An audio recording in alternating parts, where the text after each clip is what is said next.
여러분들이 성경책이 있다면 성경책 1장의 모습을 보시면 1장 1절 하나님의 복음에 관련된 이야기, 로마서의 전체적인 맥락을 보면 하나님의 복음이 무엇인가라고 하는 것을 말해주고 있습니다.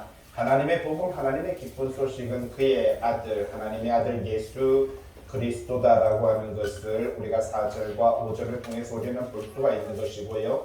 그리고 1장 6절에 보면 성도가 무엇인가, 성도는 예수 그리스도의 것으로 부르심을 받은 자, 예수 그리스도의 것으로 부르심을 받은 자를 가리켜서 성도라고 하는 것을 볼 수가 있는 것입니다. 1장 16절 말씀 보시면은 복음은 모든 믿는 자에게 구원 주시는 하나님의 능력이 된다. 복음에 관련된 이야기를 하면서 하나님의 바로 이 복음이 모든 믿는 자, 성도들이라고 말을 하죠. 예수 그리스도의 것으로 부름받은 성도들에게 구원을 주시는 하나님의 능력이 바로 이 복음이다 라고 그렇게 말을 하고 있습니다. 그래서 1장 17절 말씀 우리 이거는 꼭 외울 필요가 있고요. 한번 읽어보겠습니다. 1장 17절 말씀 같이 읽어봅니다. 시작. 복음에는 의가 맞습니다. 복음에는 뭐가 나타난다고요? 그렇죠. 하나님의 의, 하나님의 의라는 뜻이 뭡니까? 하나님의 행동이라고 말하는 것입니다. 하나님의 행동, 여러분 행함이 없는 사랑은 사랑이 아니고요. 행함이 없는 믿음은 믿음이 아닙니다. 여러분 우리는요 어떤 모습으로 예배에 참석하고 어떤 마음으로 예배에 서느냐 하는 것은 참 중요한 것이지요. 여러분 하나님 앞에 우리가 예배를 드리든 예물을 드리든 항상 유대인들은요 최선과 최상이라는 단어를 씁니다. 같이 해볼까요? 최선, 최상. 유대인들은 항상 하나님 앞에서 최선이라는 단어와 최상이라고 하는 단어, 이 두 단어를 꼭 기억을 하고 하나님 앞에 예배를 드리고 예물을 드립니다. 우리가 하나님 앞에 서서 예배를 드리지만 우리는 어떤 모습으로 어떤 마음으로 이 자리에 나오셨는가, 이거는 너무나도 중요한 것이지요. 자, 17절 말씀, 복음에는 하나님의 의, 하나님의 행동이 드러난다라고 이렇게 말합니다. 그 다음에요, 믿음으로 믿음에 이르게 한다. 첫 번째 믿음은 예수 그리스도를 믿는 믿음이고, 믿음에 이르게 한다. 두 번째 믿음은 바로 신실함이라고 하는 겁니다. 예수 그리스도를 믿으면 신실함, 그러니까 칭의라고 이렇게 말하죠. 거룩함, 거듭남, 구원, 첫째 부활에 들어갔다라고 이렇게 말합니다. 오직 의인, 바로 그렇게 칭의를 받은, 거듭남, 구원함을 받은, 첫째 부활에 들어간, 바로 중생함을 입은 하나님의 백성이 된 사람은요, 그 다음에 어떻게 살아야 되느냐? 믿음으로 말미암아 살리라. 여기서 성실함, 충성이라고 이렇게 말합니다. 성실하게 살아야 된다, 충성되게 살아야 된다. 이것을 가리켜서 다르게 말하면 성화라고 그렇게 표현하고 있는 것을 볼 수가 있다라는 사실입니다. 그래서 2장 6절에 보면은 2장 6절에 하나님께서 각 사람에게 그 행한 대로 갚아주리라 맞습니다. 성화에 이른 사람들은 어떤 삶을 살아갈 것인가 라고 하는 게 참 중요하죠. 우리는 지난주에 5장과 6장의 말씀을 통해서 불의의 무기, 의의 무기라고 하는 것을 우리는 살펴보았습니다. 여러분, 불의의 무기라는 것은 불의하게 사는 것을 가리켜서 말하고요. 의의 무기라고 하는 것은 의롭게 사는 것을 말하는 것입니다. 그래서 우리가 갑자기 칼 들고 무기 들고 싸우는 게 아니고, 여러분 우리는요 이 땅에서 의롭게 살아가는 것이 전쟁입니다. 여러분 불의하게 살아가는 것이 하나님으로부터 바로 버림받은 것이다라고 하는 것을 오늘 성경은 1장 24절에도 보면 하나님께서 그들을 마음의 정욕대로 내버려 두셨다. 부끄러운 욕심에 내버려 두셨다. 상실한 마음에 내버려 두셨다. 이렇게 말하죠. 이게 바로 불의의 병기입니다. 이렇게 불의의 병기다라고 말하고 의의 병기다라고 그렇게 구분하고 있는 것을 볼 수가 있는 것이고요. 2장 6절에 뭐라고요? 하나님은 각 사람이 그 행한 대로, 여러분 불의하게 살든지 의롭게 살든지, 여러분 사람이 살아가는 삶의 모습 속에서 그 삶의 모양 그대로 하나님께서는 그 행한 대로 각 사람에게 보응하신다라고 이렇게 말하죠. 2장 7절에 참고 선을 행하여 영광과 존귀와 썩지 아니함을 구한 자는 영생으로, 그러니까 의의 병기로 살아가면 영생, 불의의 병기로 살아가면 뭐라고요? 사망, 죄의 삭선 사망이다라고 하는 겁니다. 이 두 가지를 계속해서 반복적으로 바로 이렇게 말을 하고 있는 것을 볼 수가 있는 것이지요. 그래서 2장 13절에 하나님 앞에서는 율법을 듣는 것, 귀로 듣고 말씀을 듣는 것이 의로운 것이 아니라 그 말씀을 지켜 행하는 것. 그래서 각 사람이 행하는 대로 갚아주는 것이고요. 의의 병기, 의롭게 삶을 살아가는 것이, 이것이 중요하다라고 그렇게 말하는 것이지요. 그런데 3장 1절에 말합니다. 하나님께서 유대인을 선택하셨고 그렇다면 유대인을 택한 하나님의 백성 성도라고 말을 한다면 유대인의 마음이 뭡니까? 할례에 유익한 것은 또 무엇입니까? 라고 하는 그런 질문을 던지고 있는 것을 볼 수가 있는 것이지요. 그들에게 유익한 것은 하나님의 말씀 맡은 자다라고 하는 것을 이야기를 해주고 있는 것입니다. 4장 17절 말씀 보면은 아브라함에 대한 이야기를 들려주고 있는데 바로 이 로마서의 저자 바울은 말하고 있습니다. 바로 유대인들이 우리는 율법 받았다, 우리는 할례 받았다, 우리는 아브라함의 후손이다 라고 말을 하니까 아니 아브라함이 율법 받고 구원받았냐? 구원받았냐? 아브라함이 할례 받고 구원받았냐? 라고 하는 이 질문을 던지면서 율법과 할례가 있기 이전에 아브라함은 부름을 받았고 하나님으로부터 의롭다 하시는 이 칭의를 받았던 것을 볼 수가 있는 것이지요. 그래서 우리는요 오늘 여러분 6장은요 반율법주의자들에 관련된 이야기입니다. 그러니까 율법이 무익하다 영지주의자들에 관련된 이야기인데 7장 오늘 본문 말씀은요 율법주의자에 관련된 이야기입니다. 여러분 율법이 무익하다라고 하는 것도 죄지만 율법에 얽매여서 살아가는 것도 옳지 않다. 오늘 여러분 성경을 읽었으니까 바로 남편에 관련된 이야기를 들었죠. 그래서 남편과 결혼했는 사람이 만약에 남편이 죽으면 더 이상 그 남편의 법에서 벗어난다라고 하는 것이죠. 그래서 이 말하자면 전 남편과 지금 현재 남편에 대한 이야기를 하는데 전 남편이 율법이면 현 남편은 예수 그리스도 복음이다라는 것을 이야기를 하고 있는 것이 바로 7장의 이야기입니다. 그래서 너무 율법에 얽매여도 안 된다. 무슨 말이에요? 이미 전 남편이 죽었으면 이제 더 이상 전 남편의 법에서는 구속함을 얻는 것이 아니라 이제 내가 자유함을 얻어서 자유로운 여인이 되어 새롭게 재혼을 하더라도 그것은 율법에 위축되지 않는다. 그것을 남편, 전 남편과 후 남편으로 해서 오늘 본문 말씀이 바로 그런 내용인 것을 볼 수가 있는 것이지요. 그러면서 이제 4장에 보면은 이 하나님에 대한 이야기 그리고 율법과 할례에 관련된 이야기를 우리에게 들려주고 특별히 4장 17절에서 중요한 것은 아브라함의 믿음이 무엇인가 라고 하는 그 이야기를 우리에게 명확하게 들려주고 있습니다. 바로 하나님은요 죽은 자를 살리시고 없는 것을 있는 것으로 부르시는 것입니다. 그런데 이건 그냥 벌어진 것이 아닙니다. 아브라함이 애굽에 내려가서 사라를 빼앗겼죠. 죽었죠. 빼앗겼다는 것은 관계가 끊어진 거고 죽은 거고 버려진 겁니다. 그런데 하나님께서 그를 회복시켜서 다시 자기의 아내로 삼게 해주시고 그 다음에 아비멜렉이라는 임금을 만납니다. 그런데 거기서도 또 빼앗깁니다. 그런데 또 하나님께서 회복시켜 주시고 그리고 아브라함의 나이가 100세이고 사라의 나이는 90살이었는데 모든 인간의 육체에 바로 그 모든 것들이 끊어졌음에도 불구하고 하나님께서 그 죽은 자 같은 몸에서 이삭을 낳게 하시고 그리고 롯을 구하기 위해서 여러분 318명의 목자들 여러분 318명의 목동들 집에서 기르는 자 목자들입니다. 목자들 318명 데리고 지도 한번 보세요. 여기 부엘세바 여기에 있었거든요. 아브라함이 부엘세바에 있었는데 애굽에 갔다가 여기 부엘세바는 블레셋이거든요. 여기에 있었는데 그러니까 여기에 그 당시에 4개 국가는요.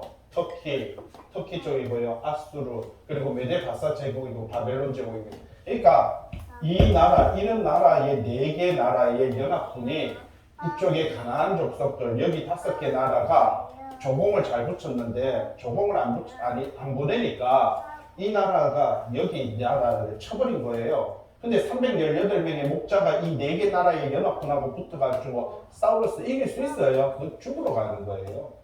근데 그 죽으러 가는 행동이에요. 이건 바보짓이죠. 그게 성경입니다. 창세기를 공부하다 보니까 너무 기가 막히고 처분이 없어가지고 말입니다. 318명은 목자들이에요. 목자들 318명과 바벨론 제국, 메데바사 제국, 아수르 제국, 여기 터키 쪽에 있는 이쪽 제국까지 4개 제국의 연합군과 싸운다? 죽으러 가는 행동이었습니다. 근데 하나님께서 그 가운데서 오히려 그들이 이기게 되고요. 그들이 약탈되는 것을 타게 되는 것이 받게 되는 것을 볼 수 있죠. 그것을 가리켜서 4장 17절입니다. 아브라함의 믿음은요. 하나님은 죽은 자를 살리시고 없는 것을 있는 것으로 부르시는 이다 라고 하는 이 신앙과 이 믿음을 아브라함이 얻게 되는 것을 볼 수가 있는 것입니다. 5장의 8절에 보면 뭐라고 말을 하고 있습니까? 우리가 아직 죄인 되었을 때 그렇습니다. 우리는 다 죄인이죠. 허물과 죄로 죽었던 우리가 에베소서의 2장 1절에서 말해주는 내용인 것입니다. 그랬던 우리 죄인이었습니다. 죽었던 우리를 예수 그리스도께서 우리를 위하여 죽으심으로 하나님께서 우리에 대한 자기의 사랑을 확증하셨다. 여러분, 예수 그리스도의 죽으심과 예수 그리스도의 부활을 통해서 그분과 연합되어 우리는요 첫째 부활에 들어가는 겁니다. 여러분, 그래서 첫째 부활에 들어가요. 그걸 가리켜서 거듭남이라고 말합니다. 여러분, 자꾸 거듭남과 첫째 부활을 구분 못 하는데 휴대폰이 있으면은 성경의 네이버에, 여러분 네이버에 거듭남 한번 보세요. 영적으로 죽었던 우리가 예수 그리스도의 은혜로 말미암아 새롭게 살아난 것, 이걸 거듭남이라고 말. 그게 첫째 부활 아닙니까? 영적으로 죽었던 우리가 예수 그리스도로 말미암아 새롭게 거듭나 살아난다는 거, 이게 거듭남. 이걸 성경으로 보면은 첫째 부활입니다. 그런데 우리는 자꾸 부활이 마지막 때 일어난다라고 하는 이런 사고방식을 갖고 있는 것을 볼 수가 있는 것이지요. 여러분, 어제 우리가 이렇게 성경 공부를 하면서 이런 질문들과 이런 이야기를 나누었습니다. 여러분, 부활신앙과, 여러분 잘 보세요. 부활신앙과 부활론적 신앙이 있어요. 어제 우리는 이 이야기를 나눴습니다. 여러분, 부활신앙은 무엇이고 부활론적 신앙은 무엇인가? 여러분, 이게 참 구분할 필요가 있는 것입니다. 부활신앙은요, 지금 이미라고 하는 겁니다. 그러니까 부활신앙은 뭐라고요? 지금 우리는 뭐예요? 부활한 거예요. 이게 부활신앙입니다. 이미 예수 그리스도의 죽으심과 부활로 이미 우리는 뭐라고 해요? 그분과 연합돼요. 그래서 대표와 연합의 원리가 그거예요. 그분이 부활하셨고요. 그러니까 우리도 그분과 연합되어 우리도 뭐 했다는 거예요? 부활. 이게 거듭남이고 이게 첫째 부활이거든요. 이게 부활신앙입니다. 그런데 부활론적 신앙에는요, 아직 우리 육체가 죽었어. 육체가 다시 살아난다, 이런 생각을 갖고 있는 게 부활론적 바로 신앙인 것을 볼 수가 있는 것이지요. 대표적인 게 잘하는 게 요한복음 11장 24절에 있어요. 성경책에 있으면 펴보세요. 뭐라고 말합니까? 마르다가 예수님께서 나사로를 가리켜서 지금 살아나리라 하니까 나사로의 동생이었던 마르다가 뭐라고 말합니까? 마지막 날 부활 때에는 다시 살아날 줄을 내가 아나이다. 여러분, 이게 우리 신앙이에요. 다시 한번요. 마지막 날 부활 때는 다시 살아날 줄 아나이다. 이게 부활론적 신앙이에요. 그런데 예수님이 거기에서 마태복음 11장 25절에 요한복음 11장 25절에 그 나사로의 관계 속에서 예수님께서 나는 부활이요. 여러분, 아직 예수님 안 죽었어요. 요 이야기할 때까지 아직 안 죽었어요. 죽으신 거 아니에요. 십자가 지신 거 아니에요. 그분은 살아있어요. 그런데 예수님께서는요, 달리다금 사건 아시죠? 한 어린아이를, 여자아이를 일으키는 그 사건과 죽은 자를 살리시는 사건들, 이미 죽은 자를 부활시키는 사건은 앞에도 있었어요. 여러분, 예수님께서 나사로를 처음 살린 거 아닙니다. 여러분, 예수님께서 공생의 동안에 바로 이 달리다금을 어린 소녀를 죽은 자를 살리시고요. 병든 자를 낫게. 여러분, 병든 자도 죽은 거예요. 육체적으로 어떻게 보면 병들었다는 건 죽은 거죠. 그걸 소생케 하시는 분이 누구다고요? 예수 그리스도이심을 우리에게, 이게 부활이거든요. 여러분, 이 부활의 신앙과 여러분 부활론적 신앙은 참 차이가 있습니다. 자꾸 우리는요, 죽어서 부활되어 천국에 들어가 영원한 생명을 누린다라고 하는데 성경은 그렇게 말 안 합니다. 요한복음 11장 25절에 뭐라고 말합니까? 나는 부활이다. 지금 부활이다. 나는 지금 생명이다. 그러니까 지금 내 안에 있고 나와 연합하면 지금 부활받았고 지금 나를 믿고 나와 연합하면 지금 영생한 거야 라고 이렇게 말합니다. 나를 믿는 자는 죽어도 살고, 그러니까 육체는 죽었지만 너는 살아있고, 살아있었어. 지금 네가 나를 믿으면 너는 영원히 죽지 않아. 아멘. 이게 요한복음 11장 25절에 예수님께서 이게 부활신앙이거든요. 부활신앙을 가져야 됩니다. 그런데 거기 반면에 또 하나 더 있어요. 종말신앙과 종말론적 신앙이 있어요. 종말신앙은 항상 지금 임입니다. 이미 예수 그리스도께서, 여러분, 요한 1서 한번 성경 한번 찾아보세요. 요한 1서 2장 18절 말씀에 보면은요, AD 695년도거든요. 그런데 사도 요한에게 묻습니다. 선생님, 도대체 마지막 때가 언제입니까? 라고 말했어요. 언제가 마지막 때냐라고 말하니까 2장 18절에 아이들아 뭐라고요? 그렇죠. 언제가 마지막이라고요?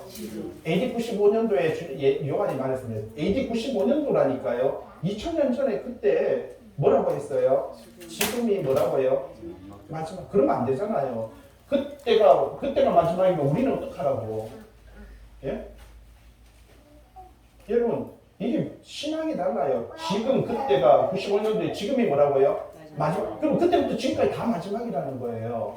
그래서 종말 신앙이라는 것은요, 지금 이미 이루어진 거예요. 지금이에요. 오늘 여러분 항상 종말 신앙 가져야 됩니다. 지금 종교는 나는 부활이고 나는 생명이다라고 말하죠. 나를 믿는 자는 죽어도, 여러분 지금 죽어도 하나님 앞에 있다는 그 신앙과 믿음이 지금 바로 이 종말 신앙입니다.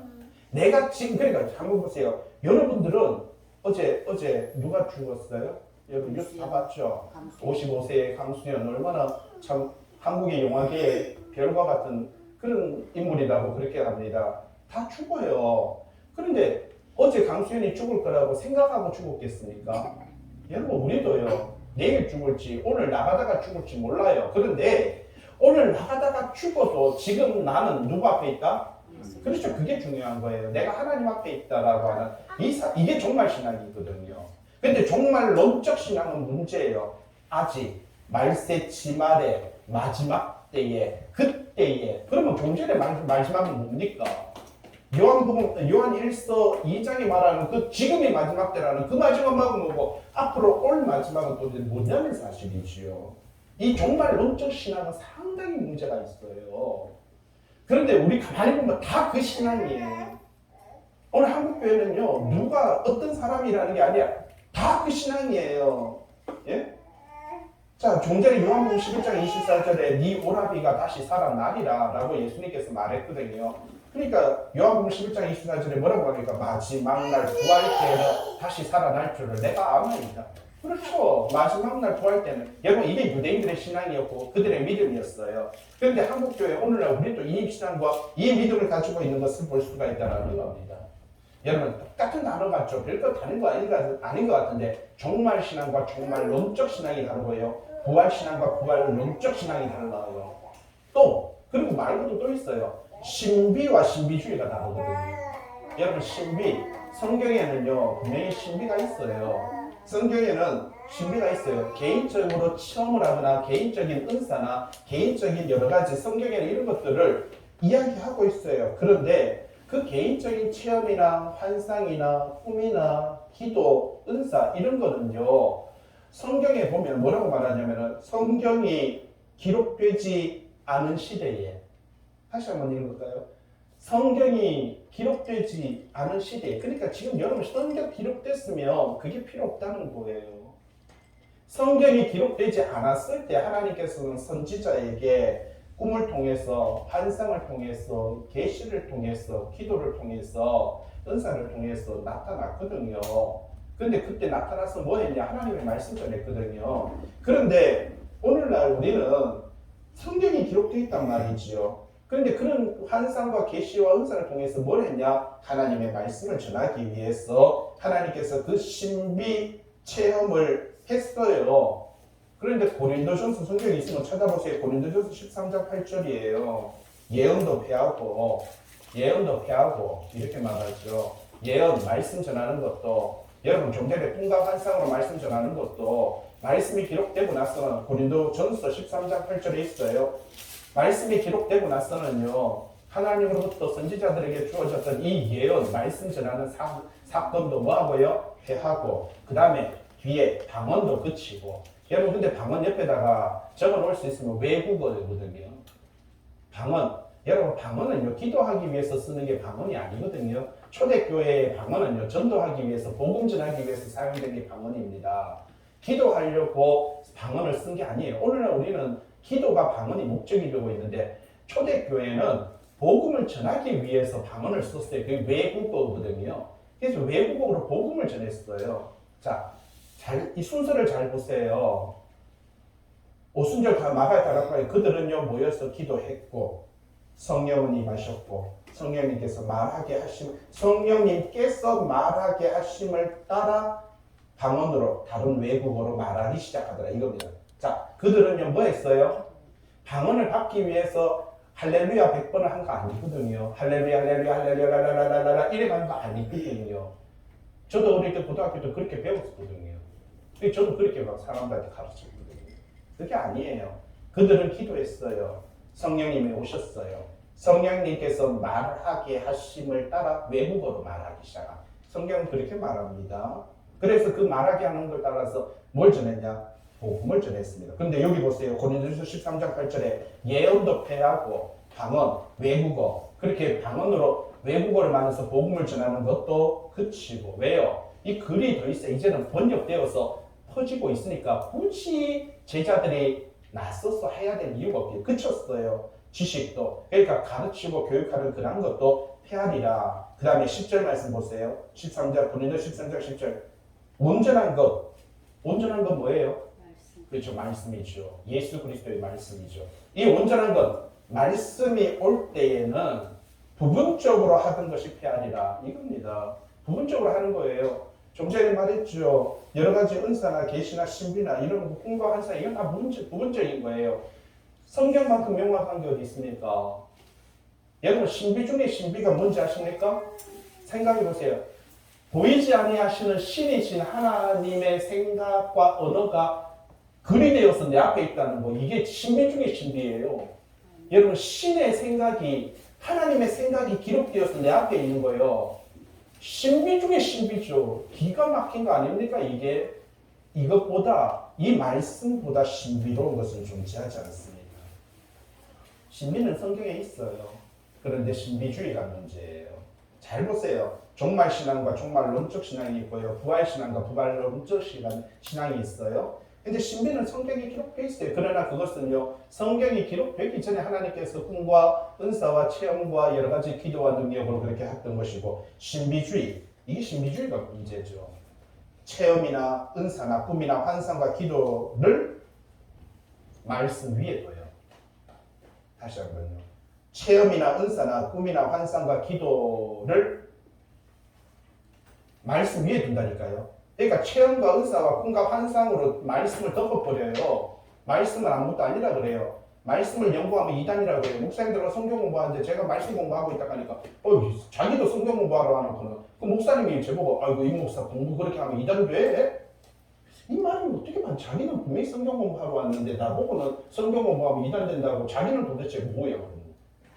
여러분 꿈과 환상과 은혜 바로 기도 이것들을 말씀 위에 둔다는 것은요. 말씀을 짓밟아버리고 이게 필요 없어요. 말씀을 얻고 내 꿈과 환상과 기도 이 이적과 역사를 더 크게 두는 것입니다. 이게 신비주의예요. 신비주의는요.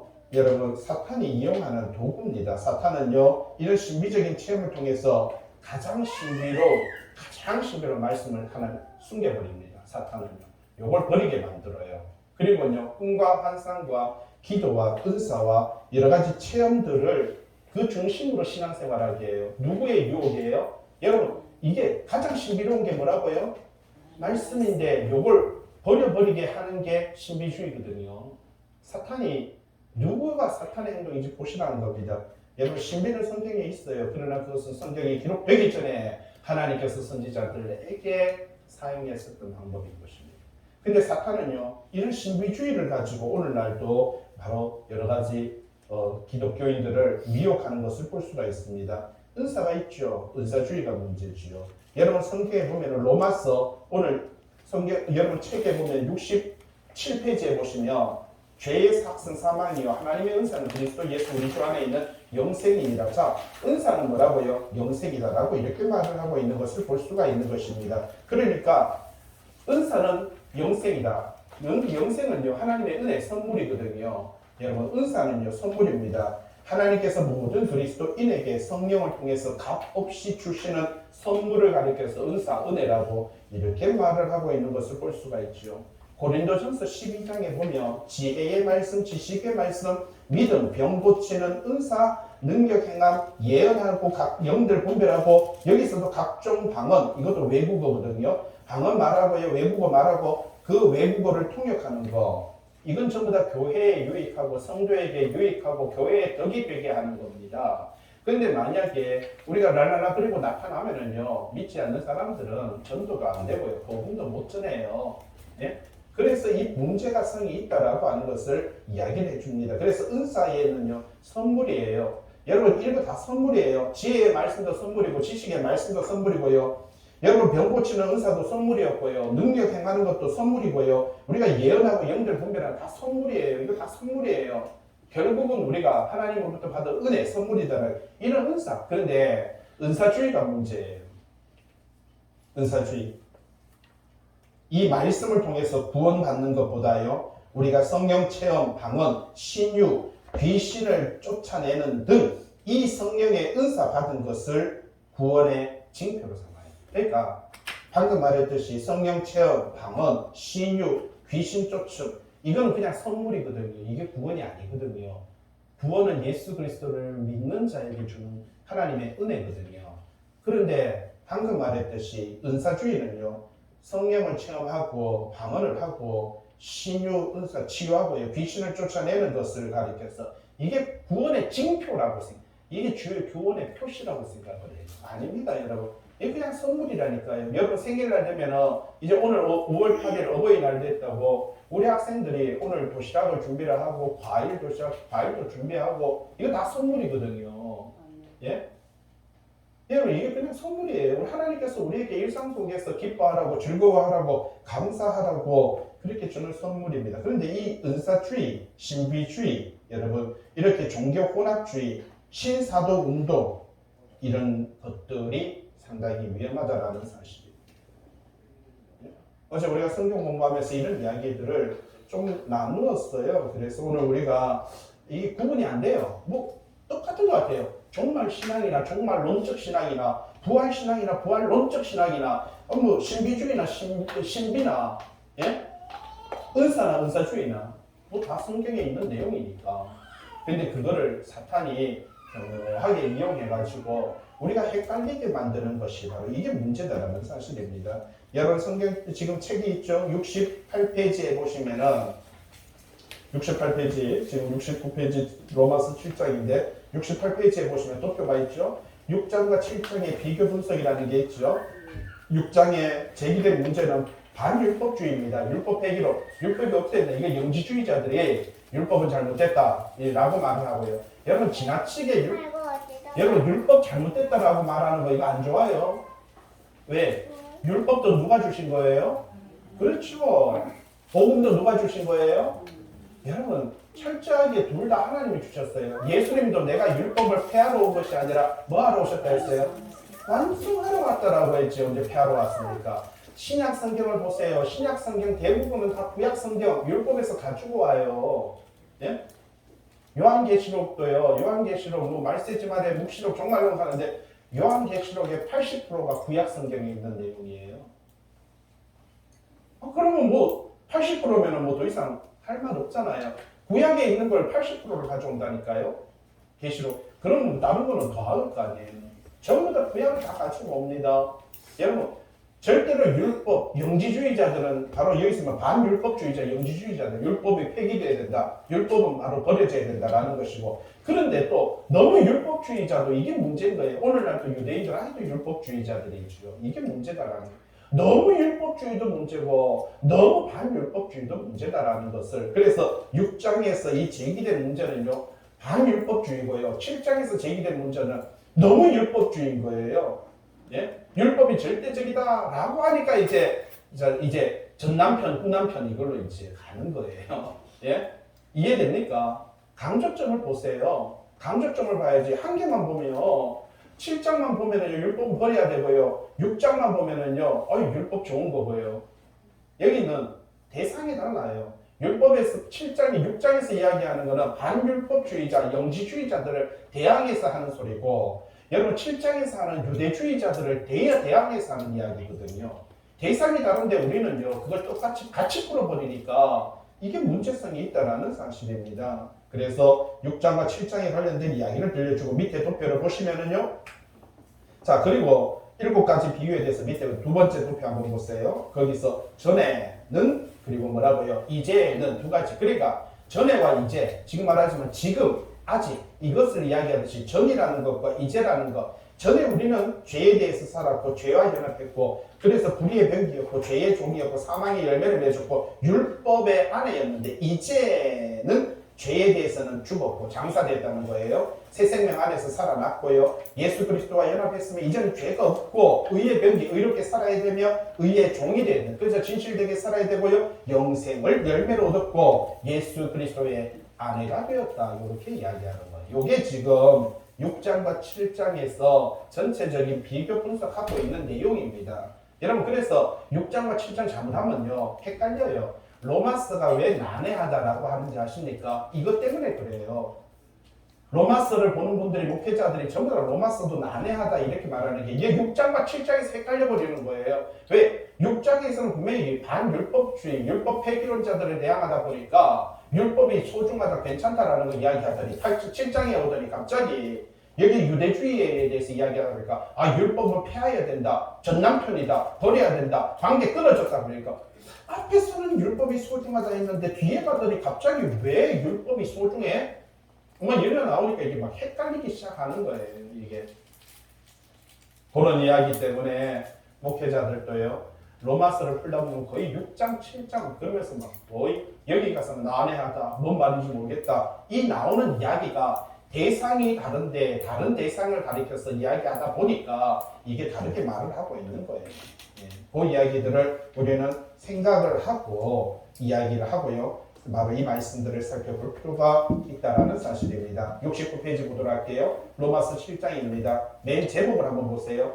혼인관계로 비유한 율법과 죄라고 하는 겁니다. 그러니까 설명이 안 되니까 혼인관계를 비유를 한 거예요. 그러니까 율법과 죄의 관계에 대해서 율법에 대한 이야기를 할 때 비유를 들은 거죠. 전남편과 후남편이라고 이겁니다. 그래서 1절 형제들아 내가 법 아는 자들에게 여기 법 아는 자들 이렇게 말을 하죠. 밑에 동그라미 2번 보세요. 이거 율법 아닙니다. 일반적인 법. 그러니까 세상적인 법이라고 말을 상식적인 법. 그러니까 내가 상식적으로 말할게 이 뜻입니다. 법 안다, 율법 아는 자가 아니고요. 내가 상식적으로 이야기할게 라고 하는 것이 너희는 그 법이 그 상식이 그러니까 일반적인 상식적인 것들이 사람이 살 동안만 그를 주관하는 줄 알지 못하느냐. 그러면 여기 이야기하는 일반적으로 상식적으로 생각해봐. 남편이 살아있을 때 아내는 그 남편의 구속받잖아. 요게 이야기 시작입니다. 이해되죠? 예, 그걸 시작을 그러면서 2절 왜냐하면 설명하죠. 남편이 있는 여인이 그 남편 생전에는 법으로 상식적으로 그에게 매인받되고 여러분 세상적인 법도 안 그렇습니까? 헌법도 마찬가지고 가정법도 마찬가지고요. 여러분 그래서 남편이 있는 여인이 남편 생전에는 법으로 세상적으로 상식적으로 그에게 매인바 되나? 이거 상식적 아닙니까? 만일 그 남편이 죽으면 그 남편의 법에서 어떻게 된다고요? 벗어난다. 여러분 남편의 법에서 벗어날 수 있는 방법 하나 첫째 뭐라고요? 남편이 죽든지 둘 내가 죽든지 맞잖아요. 남편에게 벗어나고 싶으면 남편이 죽든지 아니면 누가 죽어요? 내가 죽든지. 그래서 우리는 성경은 뭘 선택하는지 아십니까? 우리가 죽는 걸 선택하는 거예요. 이해됩니까? 예수 그리스도의 죽으심과 합하여 우리가 죽는 거예요. 성경은 그걸 선택하는 거예요. 하나님은 그 방식을 선택하는 거예요. 죄로 발미암아 죽는 거예요. 그것을 이야기하는 게 성경의 내용인 것입니다. 자, 그래서 남편이 있는 여인이 남편 생전에 살아있을 때는 상식적으로 생각해봐. 그에게 매 있잖아. 그러나 그 남편이 죽으면 남편의 법에서 벗어나느니라라고 이렇게 말을 하고 있습니다. 그래서 이 율법에 대해서 남편으로 비유하고 있는 것을 볼 수가 있다는 사실이죠. 70페이지입니다. 뒤로 넘겨서 3절이죠. 그러므로 라고 말하죠. 이어서 이야기합니다. 좀 전에 왜냐하면 이렇게 설명하더니 그러므로 설명하죠. 만일 그 남편 생전에 다른 남자에게 가면 음녀라. 그러나 만일 남편이 죽으면 그 법에서 일반적인 상식에서 자유롭게 되느니 다른 남자에게 갈지라도 뭐라고요? 음녀가 되지 않는 것. 이거 상식적인 것 아닙니까? 바울이 1절에서 지금 말하고 있는 것 2절, 3절을 이야기하는데 야 상식적으로 생각해봐 라고 말하면서 말하는 거예요. 예? 대단한 이야기하는 것 상식적으로 안 그러냐 이렇게 말을 하죠. 4절 그러므로 계속해서 말합니다. 접속사가 그러므로 내 형제들아 라고 말하면서 이제 성도에 관련된 이야기를 들려줍니다. 상식적인 이야기를 한 다음에 성도로 들어오죠. 그러므로 내 형제들아 너희도 그리스도의 몸으로 말미암아 율법에 대하여 죽임을 당하였으니 이는 다르니 곧 죽은 자 가운데서 살아나신 이에게, 이게 누굽니까? 예수 그리스도죠. 예수 그리스도에게 가서 우리가 하나님을 위하여 열매를 맺게 하려느니라. 여기서 말하는 게 그겁니다. 율법에 대해서는 뭐라고요? 죽임을 당하였다. 그러니까 율법이 죽느냐 내가 죽느냐인데 율법이 죽을 수 있어요 없어요? 율법도 누가 주셨다고요? 하나님이 주셨거든요.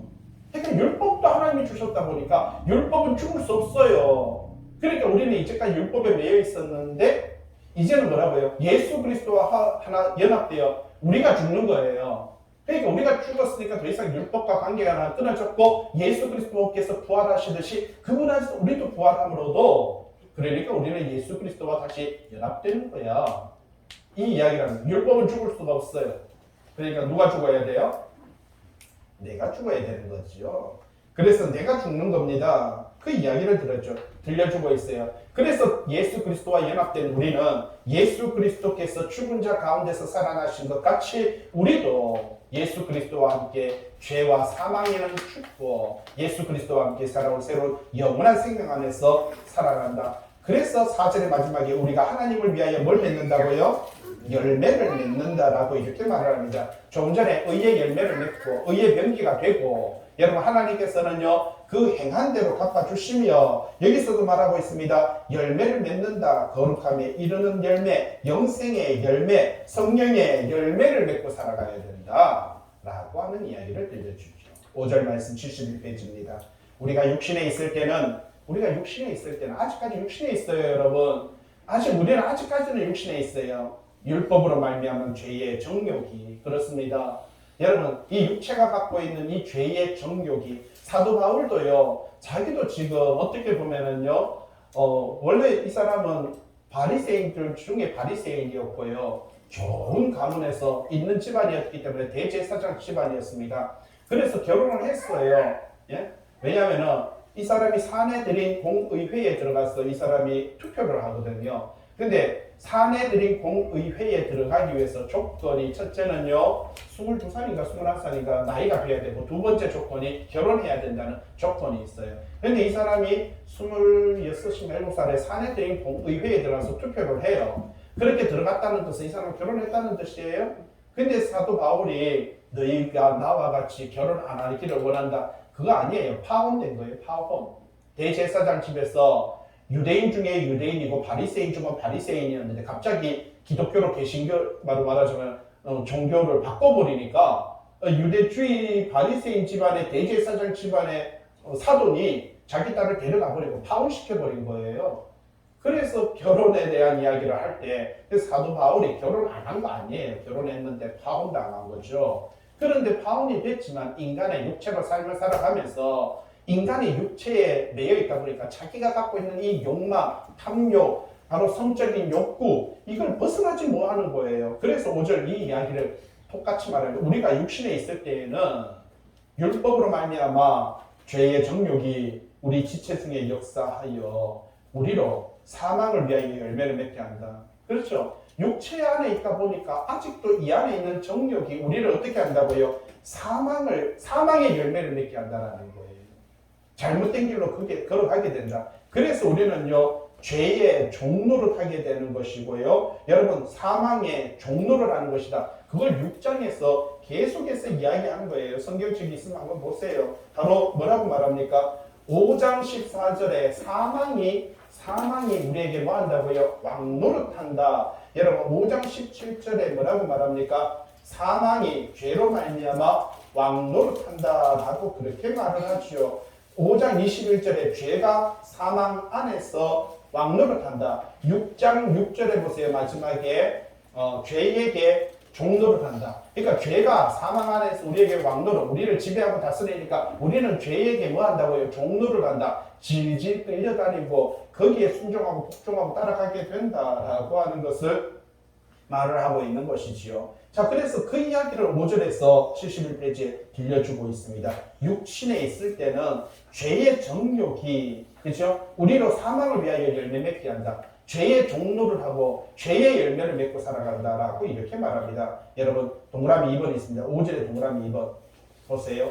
죄의 정욕이라는 것은 8절에 뭐라고요? 각양, 탐심 이렇게 말하죠. 옆에 갈로 해놨습니다. 색욕, 분노, 증오, 악한 뜻, 투기, 시기, 두려움 이런 것을 가리켰어요. 각양, 탐심이라고 이렇게 말을 합니다. 여러분 우리 삶을 살아가면서 여기서 벗어날 수 있는 사람이 있습니까? 육체에 갇혀 있다 보니 오늘날 우리는요 이 죄의 정욕에 죄의 탐욕에 갇혀서 삶을 살아가게 된다라고 그렇게 말을 하고 있는 것을 볼 수가 있는 것이죠. 그래서 우리는요 불의의 병기가 돼요.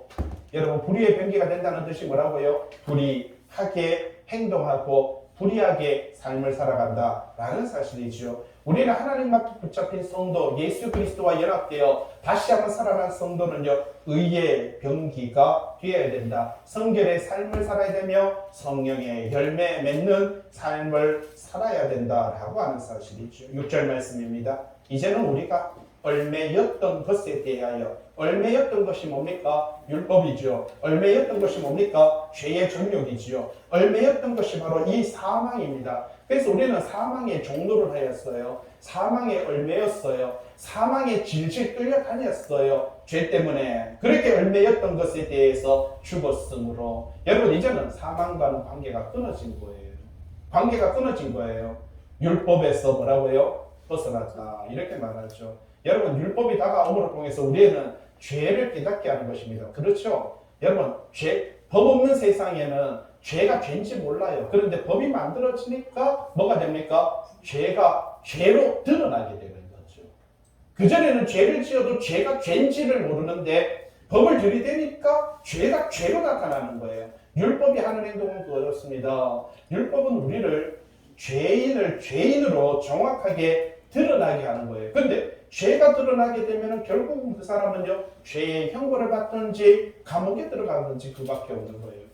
이거 안 되겠어요. 그러다 보니까 다 죽겠거든요. 다 하나님의 백성들이 살자가 하나도 없거든요. 그래서 하나님께서는요 6절에 보세요. 우리가 얼마였던 것에 대하여 죽었으므로 율법에서 벗어났으니 이러므로 우리가 영의 새로운 것으로 섬길 것이요. 영의 새로운 것이라고 이렇게 말을 하고 있습니다. 예수 그리스도 안에 있는 것, 예수 그리스도 복음 안에 있는 것, 이 안에서 우리가 하나님을 섬긴다. 율법 조문에 묵은 것으로 아니할지니라 라고 그렇게 말을 하고 있는 것을 볼 수가 있는 것이지요. 6절의 동그라미 2번에 한번 보시기 바랍니다. 얼매였던 것에 대해서 죽었다. 율법에서 뭐라고요? 벗어났다라고 이렇게 말합니다. 여러분 공동 번역서에는 뭐라고 말합니까? 우리는 율법에 사로잡혀 있었지만 이제 우리는 죽어서 그 죄악에서 벗어났습니다. 이제 율법에서 벗어났습니다 라고 그렇게 말을 하고 있는 것을 볼 수가 있는 것이죠. 그 밑에 같이 한번 볼까요? 성도는 그리스도의 몸으로 말미암아 율법에 대하여 죽임을 당하였고 더 이상 율법에 의해서 정죄당하지 않으며 오직 하나님 앞에서 의롭다 인정함을 받게 된다라고 하는 사실. 그걸 로마서 5장 9절에 같이 읽어볼까요? 로마서 5장 9절 주석에 관주가 있습니다. 읽어보겠습니다. 그러면 이제 우리가 그의 피로 말미암아 의롭다 하심을 받아. 맞습니다. 뭘로 말미암아 의롭다함을 받았다고요? 맞습니다. 예수 그리스도의 보혈로 말미암아 우리가 의롭다함을 받았으니 계속요. 더욱 그로 말미암아 예수 그리스도로 그분으로 말미암아 진노하심에서 뭐라고요? 그렇죠. 구원을 받을 것입니다. 라고 이렇게 말을 하고 있습니다. 예수 그리스도로 말미암아 의롭다함을 했고요. 예수 그리스도로 말미암아 구원함을 입는다라고 그렇게 말합니다. 자, 동그라미 3번 죽었으므로 부정 과거형이라고 말하죠. 그 옆에 단어가 중요하거든요. 단 한 번 결정적으로 죽었다. 그렇게 말을 합니다. 이걸 가리켜서 뭐라고요? 칭의라고 이렇게 말하죠. 페이지 57페이지 한번 보세요. 여러분 57페이지에 보시면은 로마서 6장에 시작할 때 도표가 있죠. 칭의와 성화에 관련된 이야기가 있는데 바로 칭의라고 하는 것이 뭐라고요? 신분이 변화되고 예수 그리스도의 대속함으로 이루어지고 원죄에서 해방되는 건데 이게 몇 번에 의해서 한 번에 이루어지는 것이고 이렇게 해서 하나님의 자녀가 되는 것이고요. 죄의 법에서 벗어나는 것을 가리켜서 뭐라고요? 칭의. 이렇게 칭의를 받는 것을 가리켜서 거듭났다. 구원함을 얻었다. 첫째 부활에 들어왔다라고 말하는 겁니다. 그 사람은 성화가 되어야 되는 거예요. 이 상태가 변화야 되는 거죠. 성령님께서 인도하시고요. 우리의 자동체에서 해방되고 이거는 지속적으로 이루어지는 것이고 하나님의 형상을 회복하는 것입니다. 이게 바로 57절에 말하는 칭의와 성화에 관련된 이야기인 것을 볼 수가 있는 것이죠. 이것이 성령의 새롭게 하심으로 나타나는 것이고요. 하나님의 백성으로 말씀 예수 그리스도 안에서 왕노릇하는 것을 가리켜서 이 성화라고 이렇게 말을 하고 있다는 사실입니다. 이 믿음 안에서 이 말씀 안에서 하나님의 백성으로 삶을 살아가는 저와 여러분 되시길 주님의 이름으로 부탁을 드립니다. 기도합니다.